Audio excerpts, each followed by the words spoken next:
separates the person. Got to do that. Why again? Because you got power relationship. You got that even in the person. One part of the person has got to control the other part of the person, so you got to separate the person. Okay? If it was whole, then you couldn't do that. So you're always going to get these splits, these separations. Then you get hierarchy. What does that mean? That one part is better than the other, right? And that the better part is to control the worse. And he talks about that throughout the Republic, the better controlling the worse. So he first begins by splitting the person into reason and emotion. And it sounds great. You know, of course you want your reason to control your emotion. But when you really think about it, you know, are they separate? And where are they? You know, and aren't they part of each other, and so forth. You see, you have to raise questions, but what this does is there are certain embedded assumptions. And what's an assumption? An assumption is something you don't question, you don't even think about, you don't even know that you got it. It's just there, and you work with it. But then it determines everything else that you do. You see? And we're trying to get at the level of assumption. Okay, then we move to the process of splitting or making dichotomies. And in your vocabulary list, you've got that simplified.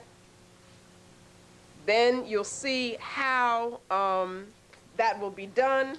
And what is important is that you will see how the process of this splitting, of this making dichotomies, fits with power relationships and with imperialistic behavior.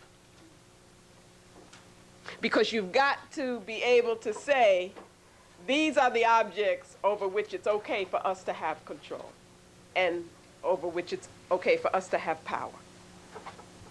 Okay? So that's what's going on on page 33. Robert Armstrong is supporting that view. And the paragraph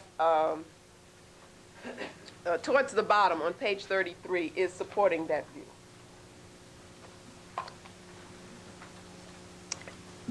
If we pick up again, let's go to on page 34, again, you have splitting, confrontation, and control. First you make your splits, then they are confronting each other, they're fighting each other, then there's the control of one by the other.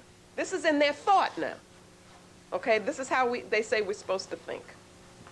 Then on page 35, what is important to understand here as you read is the difference between the rational order and the ma'atic order. The rational order and the ma'atic order. The Europeans seek what kind of order? Rational order. Rational order is simply about control. It's about imposing the control of the mind on the world, the shape of the mind on the world. But the mind that's being imposed on the universe is the European mind, which is a mind, what did we say about it before? Or a being, which is what?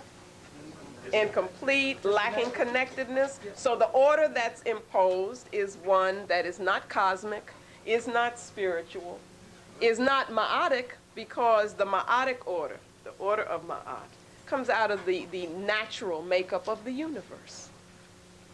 Okay?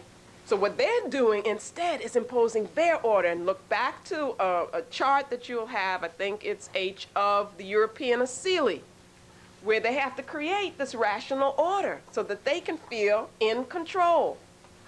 Okay, that's what rationalism is. Okay, it's not reason. It is the imposition of their being on the universe and saying that everything is really takes that form. Okay? That will come up again and again, and I would like to ask you to take the theme of rationalism and see if you can tie it through chapter 1, chapter 2, chapter 3, wherever you see it. See how it expresses itself. Harmony does not come from a rational order, but that is what Plato says. Is that clear? When you read it, you'll see what he tries to do. He says that harmony is the best ruling the worst. That's not our concept of harmony. Then the object. Page 36, page 37. This is going to be important, and it's going to come over and over again. The process of objectification. Just trying to see if there's something people can read here. If you look at page 37,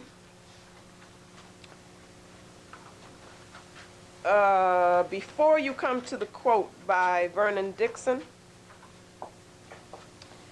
talks about the way that objects are created, and they are created by totally detaching the self from what is to be known.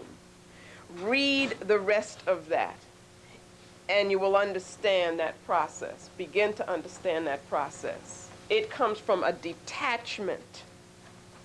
You must detach yourself from what is known. If you're knowing the